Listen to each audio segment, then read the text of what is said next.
All right, think we're good to go. Welcome back, everyone, for another episode of the world-famous Prospect Avenue podcast. I'm your host, Kris Baker, here in the bunker in lovely Hamburg, New York. Date of recording, Friday afternoon, January 19th, 2024. It's been a little bit since we were last together. Thought I'd take an opportunity here on this Friday afternoon to get us caught up on the latest and greatest happenings in the world of the Sabres prospects, both here in North America, as well as some news and notes from across the pond over in Europe. Probably a shorter than normal podcast today. Have a place that I need to be here in a little bit, but I wanted to get this done before going to do that. And we're just going to jump right in. But before I get to the agenda for today, if you could please, for those watching on YouTube, like the video and subscribe to the channel if you haven't already. For those listening audio only on Apple or Spotify, if you could please follow the podcast, leave a 5-star review. Helps get more eyes and ears engaged with what I'm trying to do here, both with Prospect Avenue, as well as the Baker Fairburn hockey show that I do each week with the Athletics, Matthew Fairburn, talking Sabres and some NHL happenings. But really appreciate all of the support that we've garnered to date. Looking forward to keeping this train rolling. So with that said, I want to jump right in to this week's Sabres prospects agenda. And going to start with a prospect that haven't talked about a ton this season, but is quietly having a really good year and has also been on an interesting journey over the past few seasons. And that's 2020 5th round pick, Matteo Costantini. So Costantini, a St. Catharines native, played his youth hockey in the Niagara region of Ontario, came over and did a couple 16U seasons with the Buffalo Junior Sabres. And that's where Kevin Adams and Jeremiah Crow started really getting familiar with Costantini as a player and getting familiar with his character. Also did a season in 2019, 2020, had a really good year as an offensive producer, especially with the Junior Sabres OJHL entry, and led to him being drafted in the 5th round of 2020. This was a player that was supposed to go out and play with the Penticton Vs of the BCHL that first post-draft year. Reported out there, took part in practices and some exhibition, scrimmages, local scrimmages with some nearby teams, but COVID complications canceled that season, and he was transferred to the Sioux City Musketeers of the USHL. Costantini, again, previously was widely known as an offensive commodity. He gets to the USHL, and that's when you started to see him really round out the two-way part of his game, taking on more defensive responsibilities.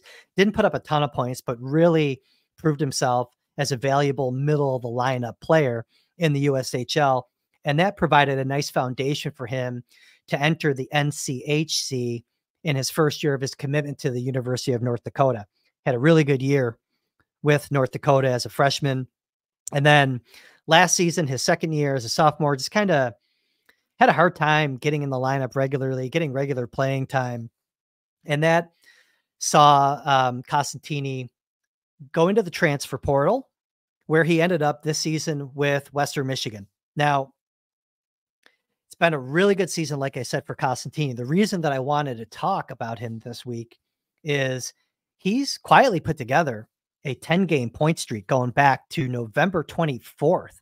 So his last 10 games, Costantini has produced at least 1 point, picked up 2 goals and 11 assists in that span, and really as a result has kind of vaulted his way up the Sabres prospects points per game leaderboard.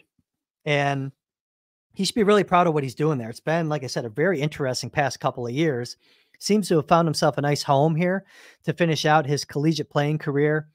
And he's up to 19 points through his first 20 games of the season.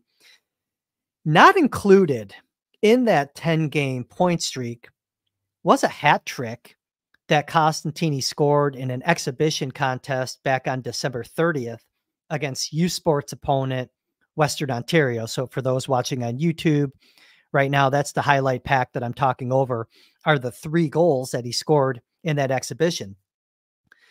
So 2 plus 11 in his last 10 regular season contests, He had a hat trick in that exhibition. He's definitely producing some offense here while maintaining that two-way look to his game. I've always appreciated the way he gets up and down the ice, chipping pucks. He's got good hockey sense. Gets pucks deep, throws area passes, but he's also a crafty playmaker, makes really good tape-to-tape looks as well. But he's been on that line this season with another fellow transfer into the Broncos program. That's Sam Colangelo, also a 2020 draft pick. He of the Anaheim Ducks system. Colangelo was 36th overall in that 2020 draft, played a couple seasons at Northeastern, and then he came into Western Michigan this year, and he's teamed up with Costantini to form a very dynamic, productive, and hard to play against second line for the Broncos. So good on Costantini to get it going. We'll see what he can do here down the stretch in the second half of the season. But it's a nice little transfer portal success story that we're seeing here. And so, he's been a vital part. That line really has been a vital part to the Broncos, hovering around the top 10 in the collegiate rankings all season long. They're presently the number 11 team in the country, currently in third place in the NCHC. And they have a big conference set this weekend against Minnesota Duluth. So we'll see if Costantini can extend that point streak to 11 and maybe 12 games after this weekend. And we'll have more to talk about with him moving forward.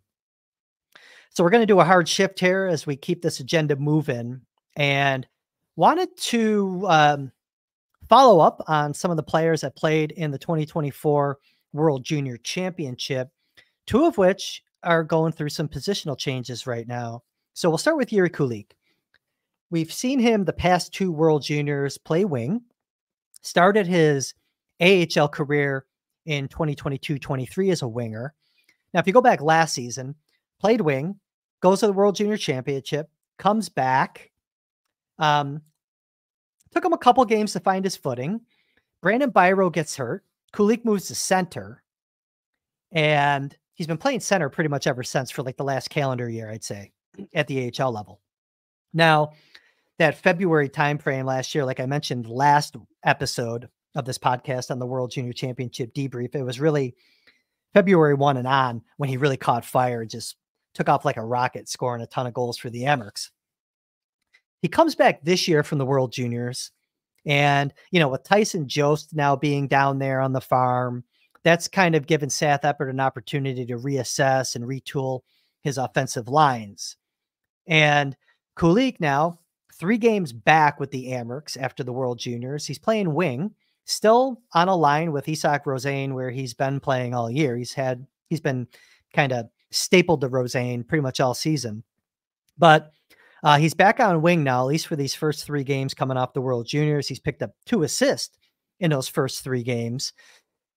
And what's interesting is, you're kind of hoping for history to repeat itself, right? Where he can kind of catch fire and just rip off a bunch of goals like he's been to start the season. You want to see that goal scoring production kind of stay where it's been all season long. If you go back to Kulich's last game with the Amherst before leaving for the World Juniors, he didn't score a goal in that last one. He doesn't have a goal in his first 3 games back. So now for the first time this season, he's gone 4 straight games without scoring a goal for the Amherst. The last time in the AHL level that he went at least 4 games without a goal was about a year ago. There was a period last season from January 18th through the 28th where he didn't catch a goal. So yeah, he's on this 4-game goalless streak right now. It's kind of interesting. I'm not necessarily going to say it goes into him moving positions by any means, but I wanted to call out really that, they're waiting for the goals to come back. And if he does resume that production, it's going to be as a winger. Another positional change of note involves Matthew Savoie. So Savoie, who had been playing wing in the WHL with Wenatchee before the World Junior Championship, he was traded to Moose Jaw, like I mentioned at the last episode here. And he's played a couple games now with the Warriors, and he's playing as a centerman. So he's back to his natural position. He can go up and down the wing, certainly. Most guys can. But really effective as a centerman. And he's had some really nice games to start his stint with the Warriors. Had 2 goals and 3 assists and 6 shots on goal in his first contest. I want to say he won 80% of his draws in his Moose Jaw debut. And then he came out and picked up another goal on Wednesday, I believe it was. So now he has 3 goals and 3 assists in his first 2 games with Moose Jaw, again, playing as a centerman. So that brings Savoie's WHL season line through 13 games up to 14 goals and 16 assists. He leads the Western Hockey League with 2.31 points per game. Seeing how Moose Jaw's roster is constructed, I would expect Savoie to stick there at center for the long term, which will help him. You know, he'll be more defensively responsible. He really adds a ton of speed into the middle of the ice there for Moose Jaw. It's really clear what he's bringing to them. You know, he just looks fast, regardless of what team he's playing on. He looks very fast versus that level of competition at the WHL level. But regardless, nice to see him get off to a nice start. He took a little bit of a break. He took his time getting everything settled with the move from Wenatchee back east to Moose Jaw. So good to see him hit the ground running after that weekish layoff. So staying on the theme of players that played in the World Junior Championship, I'm going to throw Savoie's highlights up here real quick. It's a quick package here while I transfer into talking about Noah Ostlund. So Ostlund has come back from his showing with Team Sweden at the World Juniors, where he manned their top line. Their number 1 power play unit, was one of their better offensive producers at that tournament. He's come back and he's done really well here as a 3rd-line centerman for Växjö in the Swedish Hockey League. So he has points in all 3 games since returning. It's a goal and 4 assists. And I'll throw Ostlund's goal up here for those watching on YouTube. We'll do that right now. So Ostlund has a goal, 4 assists, points in all 3 games since returning from the World Juniors. He's played just under, like really just under 16 minutes, 15 50s in his 3 games back. But he's looking pretty good. And if you take into account the assists that he had in his last game prior to leaving to join Team Sweden, he's now on a season-long 4-game point streak for the Lakers in SHL action. So that's good to see. The idea was this season that, you know, Ostlund could maybe get up around 0.7, 0.75 points per game. He's not quite there yet, but now, you know, hopefully bringing some confidence back, getting some good matchups there in that 3rd-line role for Växjö. Maybe that leads to more offensive production. We saw him earlier in the season in October have a 3-game goal streak. So we know that he can do it. We're seeing it now with 5 points in his last 3 games. And I think the Sabres are really hoping for that production to continue to ramp up as he finishes out his European career before coming over to Rochester next season. His Swedish teammate, Anton Wahlberg, not scoring any points just yet in his return to Malmö, but it certainly isn't due to a lack of workload. So Malmö last week, they had a bunch of guys out for injury. They were missing a key forward due to suspension. That was Lauri Pajaniemi, who has since come back to the lineup.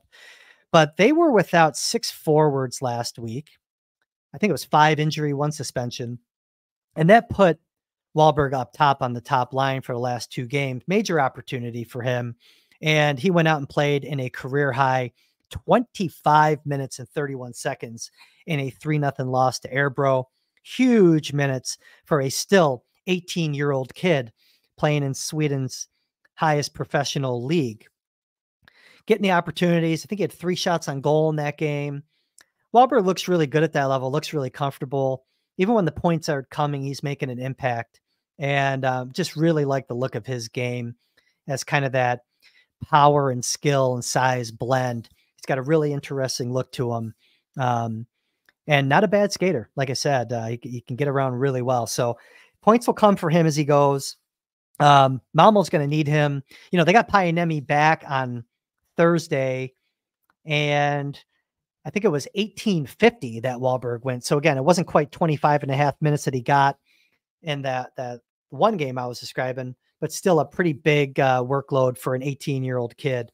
And look, they're going to need the points to come. Malmö got off to a pretty good start. They were right in around the middle of the SHL pack through the first month and a half or so of the season. Then they just started dropping games left and right. So they're going to have to claw their way back up and avoid being in that relegation round. It was that relegation round last year where Wahlberg really played a big role as a 17-year-old and really put himself on the map as a potential late first round or where he was drafted in early in the second round. So I like where his game's going. Wahlberg's teammate in Malmo, a non-World Junior participant, but this is William Von Barnekow that I want to talk about real quick. He also received a similar lift in ice time. So he had 17:51, and then he got bumped up to 20 minutes and 26 seconds in his last two games, well above his season average of 13 minutes and 50 seconds. All early in the season, was putting up some points by virtue of being up on Malmo's top line with Kukkonen and Painiemi. Since moving him off that line, he's kind of settled back into that two-way role. It's like a checking line centerman. He's in that third line, fourth line slot right now, where he's been for the past few weeks. And as a result of the reduced role, he has a point in just one of his last 22 games. He's gone without a point in his last 10. So again, they're going to want to get some production out of Wahlberg. And if they can get some secondary production out of Von Barnekow, it'll certainly help keep them out of trouble and avoid battling to stay in the SHL like they had to do last season. Lastly, we should probably discuss Linus Sjodin, another player, late round pick that we haven't talked about a ton this season. But I had mentioned after Christmas that he started scoring some goals. And I was looking into his numbers, especially his time on ice numbers throughout the season. So Sjodin's picked up 3 goals in his last 9 games. And in September, October, and November, so to start the season, this is his first 22 games where he had 0 goals. He only went above 10 minutes time on ice in 6 of those first 22 games of the season. So again, it was, limited workload, next to nothing in terms of goal production. Calendar flips into December, and now he's eclipsed 10 minutes time on ice in 12 straight games. I don't think it's any coincidence that he's picked up 3 goals and 2 assists in that stretch. More opportunity to play, more opportunity to produce points. Sjodin's a player that, just from the eye test perspective, looks good. He's responsible. He competes, knows his way around the defensive zone for sure. And he's got a nice little offensive instinct, some knack to him, but hasn't led to production. And if you recall in the European preview earlier this season, we put Sjodin in that kind of never say never bucket where, guys can pop and get themselves back on the map in that contract consideration discussion. But generally, you got to see some offensive production. So now, with those 3 goals in his last 9 games and a couple of assists along the way, the idea is, Rögle needs more production from him. Hopefully he can give it to him. And I think that's what the Sabres want to see. I'm certain that they like him as a player, but the confidence to get a guy like that a contract, if he indeed wants to pursue a North American career, it's going to have to come with some offensive production here down the stretch. So really eager to see what Linus Sjodin could do the rest of the way. One last note from Sweden on right-handed defenseman Albert Lyckasen. Lyckasen playing this season in Hockey Allsvenskan, the 2nd division for Karlskoga. He got dinged up in practice back on December 28th, and just this week resumed some on-ice work. Now, as I'm recording this, Karlskoga is probably finishing up their game today. Lyckasen's not in the lineup presently, but the idea is that he should draw back in next week. Lyckasen's been, I'd say, the 4-5D this year for Karlskoga. Get some power play time, 3 goals, 9 assists thus far this season. Another player in that never say never bucket, but he's got to start seeing a lot more offense from him because he's certainly not going to be a shutdown defender. You want to see the skating explosion, getting those shots through from the point. He knows his way around the power play. You're going to want to see more even strength production from him down the stretch if he's going to get himself a look at a North American contract from the Sabres. With that said, we are cruising along here, going at a good pace, and that's good because I don't have a ton more to get to. But I do want to move us over to a quick farm update, hit on a couple Russians as well as a non-Russian down on the farm in Rochester, and just wanted to talk briefly about big defenseman Nikita Novikov. 28 games into his North American rookie season. Novikov looks good, man. It's a rotation to get in the lineup for him. He'll play a bunch of games and he'll sit for one, then he'll get back in. It's not disciplinary. It's just Seth Appert, I believe, managing the bodies that go in and out of the lineup on a nightly basis. So Novikov right now currently co-leads the Amerks with a +6 rating this year. He's actually the active leader right now because he was tied with Damian Giroux. That forward was sent to Jacksonville of the Coast League just yesterday. So that leaves Novikov as the active leader with the +6. Started hot this season with 5 assists in his first 6 games. Novikov, by virtue of that hot start, is currently tied for second among all Amerks defenders with 11 total helpers this season. But man, he's been jumping up into the play regularly deep in the zone, oftentimes beneath the offensive zone goal line, working behind the net. Very responsible once he moves the puck off his stick to get back to his post, to get the man covering for him to rotate back down. But I like the look of his game. This is a prospect that Sabres fans saw over the summer at development camp and stood out in the 3-on-3 scrimmage by, big guy that moves well. He was attacking the play there in the 3-on-3 as you would expect. But then you saw it somewhat too at the Prospects Challenge when he was out there doing his thing, taking what was given to him, jumping into the play. And we talked about him a lot early in the season. He and Ryan Johnson were the young guys down there on the farm. They were doing their job, helping the Amerks play fast and moving the puck quickly, getting it on their stick, head up, scanning, skating it out, or at least passing it out of the zone quickly. Novikov, though, very noticeable every time he's out there on the ice. Been mostly in a bottom pair role when he does get into a lineup. Digging into Novikov, at least, watched a lot of the games, but really understanding the pattern of who he's been paired with. There's no stability.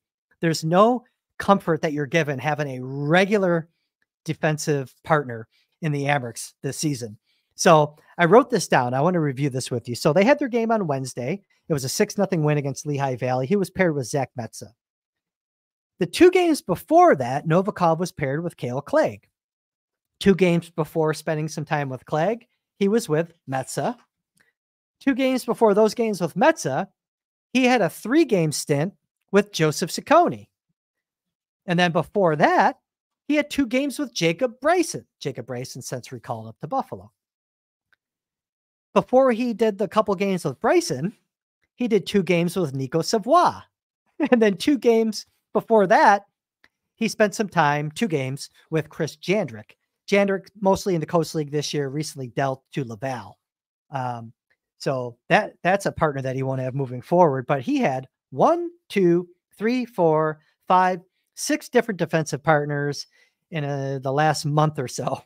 And pretty wild how they've been rotating guys in and out and switching up the pairs.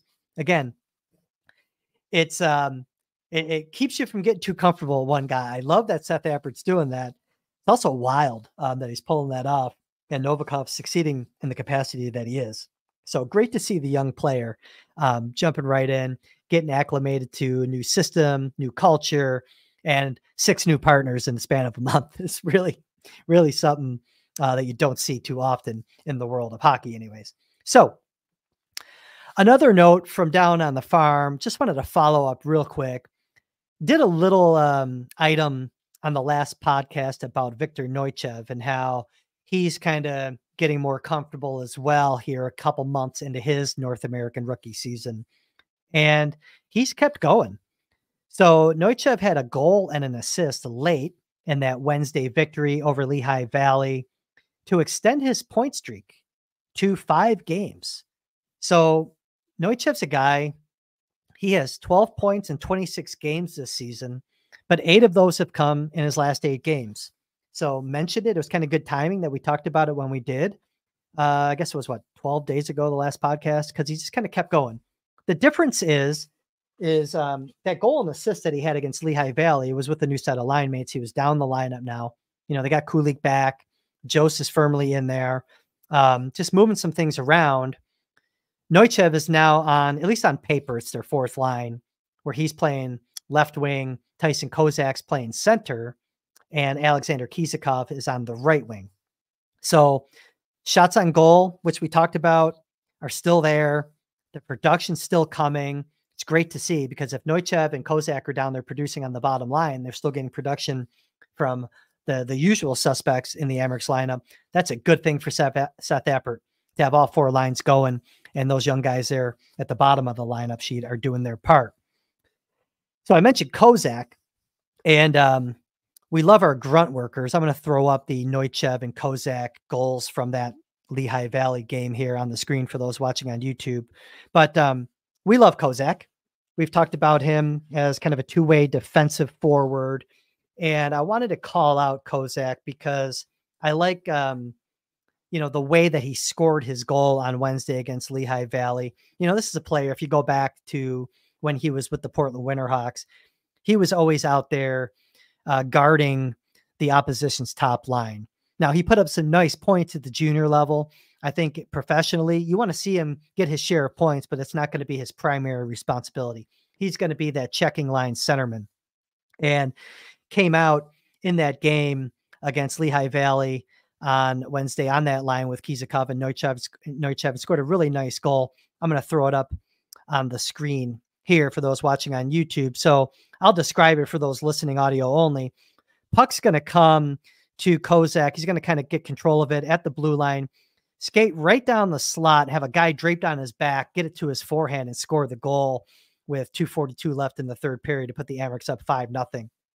Hardworking goal, something that you want to call it out when you see it, because that's going to be kind of how Kozak's going to score. He's always in on the forecheck, moving his feet, he likes to hit. He has really good back checking routes, but you like to see a player like this get rewarded with a goal, especially a hard-working goal like the one we saw from him on Wednesday. So, okay, just wanted to shout it out. He has a lot of developing to do still if he's going to get himself in position to take that next step to challenge for a job at the NHL level. But really like to see him make plays like that and contribute to the team. He's been in and out of lineup, had some injuries this year, so you want to see him get going as well. And hopefully being out there with some skill players in Neuchev and Kizakov will help unlock some of that offense that he has to give. And that's that on the farm. So I think that's it there. Just a couple quick notes before we end this week's podcast.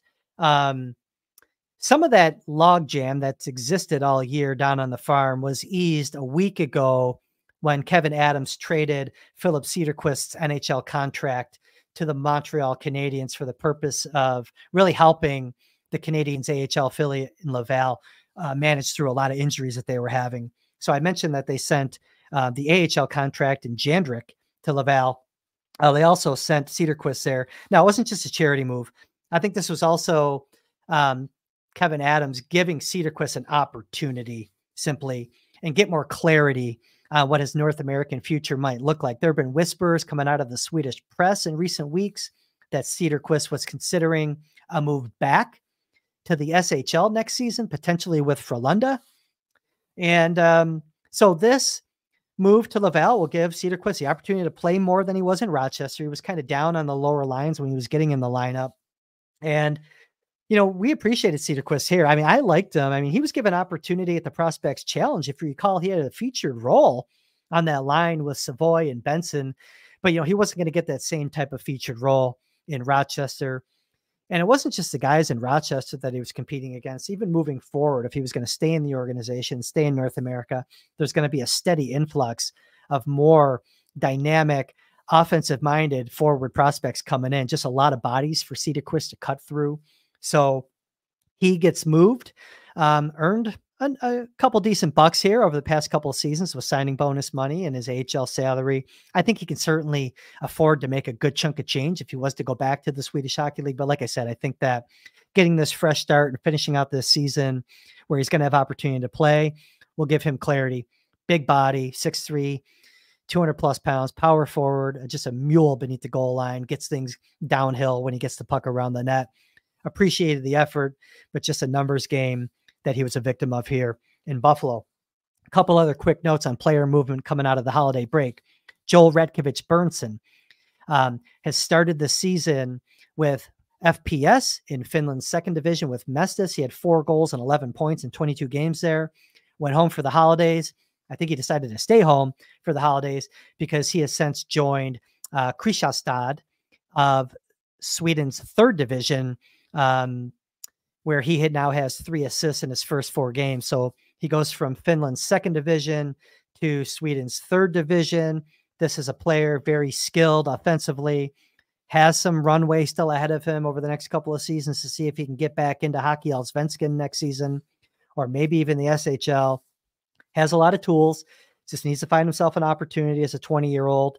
And needless to say, he's going to have to do it right now in Sweden's third division. And then lastly, Sean Keohane, the Harvard commit, who was with the USHL's Tri-City Storm to start the season. He elected to head west and get himself more playing time coming out of the holidays with a move to the BCHL. So he has joined the West Kelowna Warriors. West Kelowna is near the top of their division in the BCHL standings. Keohane has 1 assist in his first 4 games out west. But more importantly, he's getting regular playing time that he wasn't getting in Tri-City. So that can only help his development as he gets ready to make the move to Harvard next season in the ECAC. That's it. I went over 30 minutes. I wasn't supposed to. Dang it. I apologize for that. I really thought this would be like 20, 25 minutes, but I can't shut up. I don't know what to tell you. I apologize for that. Anyways, again, if you could please leave a 5-star rating for the Prospect Avenue podcast. Like this video. It really helps. Appreciate all the support as always. And I'm looking forward to seeing you here on Prospect Avenue next time.